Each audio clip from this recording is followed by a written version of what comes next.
quanto guadagna un cercatore d'oro in Italia nel 2020? La mia opinione.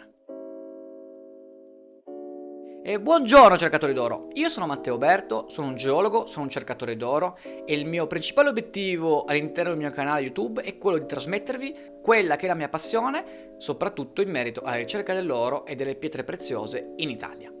Iniziamo. Innanzitutto spesso mi viene posta la domanda: ma Matteo, quanto in realtà guadagni dalla ricerca dell'oro? Allora, la realtà è che con la ricerca dell'oro si guadagna un sacco di soldi. E invece no, era tutto uno scherzo. Mi dispiace. In realtà la ricerca dell'oro in Italia al momento attuale è puramente un hobby, non è una fonte di lucro e non è una fonte di lucro attendibile e soprattutto non è continuativa. Ciò significa che anche se i principali fiumi auriferi che si trovano in Piemonte alle volte possono fornirvi una ottima quantità di oro che varia da diversi decimi grammo fino a diversi grammi al giorno per persona, semplicemente non sono proficui. E voi vi starete chiedendo: ma se il prezzo dell'oro continua a salire e ovviamente siamo intorno ai 50 euro al grammo e trovassi diversi grammi al giorno, caspita Matteo, ma quello è un ottimo guadagno.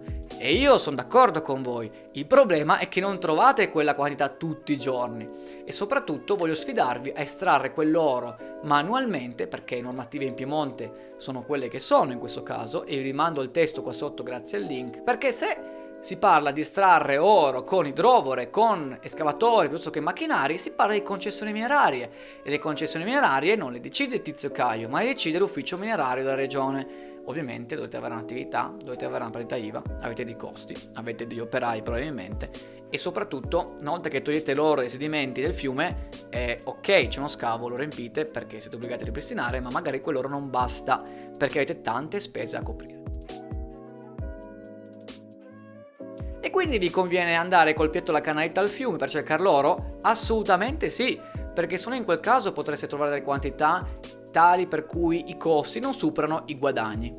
Ma come vi ho detto, tendenzialmente non c'è sicurezza e infatti il problema principale nella ricerca dell'oro dal punto di vista remunerativo è un problema principalmente legale, perché in Piemonte si può solo cercare dal punto di vista amatoriale. Quindi non c'è un vero e proprio obiettivo economico dietro questa disciplina, c'è principalmente un obiettivo di ricerca, di prospezione e soprattutto collezionistico. Cioè si può collezionare l'oro che trovate, potete formare una collezione di oro, di pagliuzzi, di granuli e di pepite. Però, tornando al discorso principale, ma quanto si guadagna?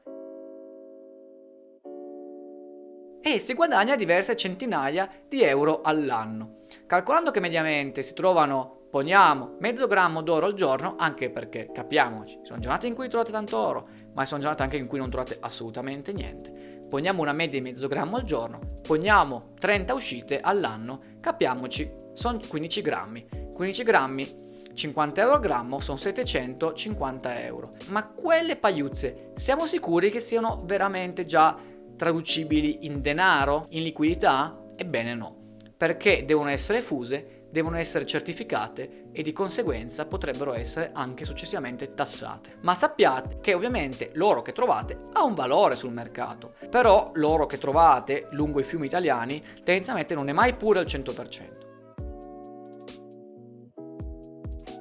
Dovete sempre ragionare che circa un 5-15% sono impurezze e quindi su 15 grammi calcolate che 1,5 grammi circa non è oro.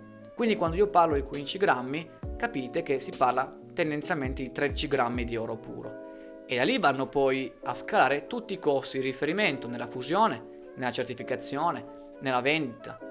Questi non vado a approfondirli ulteriormente, in quanto non è l'obiettivo neanche di questo video.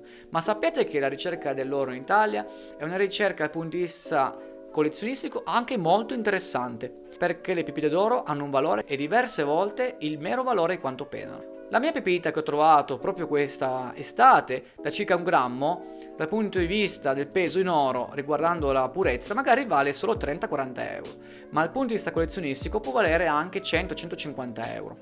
Questo ovviamente nell'ottica in cui andassi a vendere parte della mia collezione, in questo caso questa pepita, cosa che non succederà mai neanche sotto tortura. Però questo per raccontarvi che rispetto ad altri hobby, discipline, la ricerca dell'oro è una disciplina che tendenzialmente nell'arco delle vostre giornate che andrete a spendere al fiume vi fornirà un certo valore aggiunto, che non sarà solo un valore aggiunto morale, perché passerete molto tempo nella natura e questo è il principale obiettivo della mia ricerca, è quello che voglio tramandarvi tramite questo canale, però avrete proprio anche un vero e proprio valore. Tanto più la vostra collezione andrà a ingrandirsi nell'arco dei mesi, degli anni di ricerca e magari dei decenni. Non è un caso che soprattutto i cercatori d'oro più anziani tendano a conservare i propri ritrovamenti in un'unica ampolla. Questa bottiglia nell'arco del tempo andrà a aumentare il proprio contenuto in oro. Di solito quell'oro va a essere regalato ai nipoti piuttosto che ai figli come eredità. La ricerca dell'oro è molto importante per il cammino che si fa proprio per trovare il metallo prezioso, ma non è molto facile intanto separarsi da quello che si è trovato. Concludendo questo video voglio dirvi che la ricerca dell'oro in Italia al momento attuale è principalmente amatoriale, ma nel passato ha avuto sviluppi anche industriali e spesso e volentieri di sussistenza per molte famiglie della pianura padana che vivevano proprio lungo fiumi auriferi.